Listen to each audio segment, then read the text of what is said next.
tu te sens pas bien, que t'es complètement perdu et t'as perdu la motivation de vivre parce qu'en fait, t'as aucun objectif, il y a un truc qui s'appelle l'estime de soi. Le problème, c'est que ça fonctionne comme une jauge, c'est que quand la barre n'est pas remplie, tu te reposes sur l'estime que les gens ont de toi. Et là, ça se repose sur à peu près tous les compliments qu'on puisse nous faire ou même tous les défauts.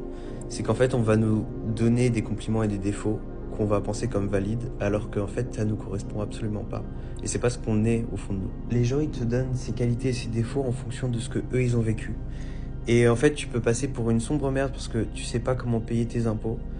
Et à côté de ça, tu peux être le plus grand génie du monde parce que la personne en face de toi ne sait pas faire ce que toi t'as réussi à faire. Et le souci d'avoir à se reposer sur ce qu'on peut penser de nous, c'est qu'on va mener une vie qui alors n'est pas du tout la nôtre et on va rentrer dans un cercle infernal que tout le monde vit et que vous allez vivre aussi. Et c'est à partir de ce moment-là où l'estime de soi, elle est importante parce que plus vous vous approchez de votre but qui est en tête, comme par exemple écrire un livre, plus votre estime de soi va remonter.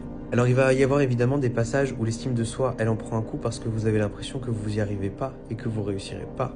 Mais tout ça, c'est encore une fois que du ressenti. Il faut attendre un peu avant que votre estime de soi, elle remonte assez rapidement. Et que vous vous disiez, en fait, j'en suis capable.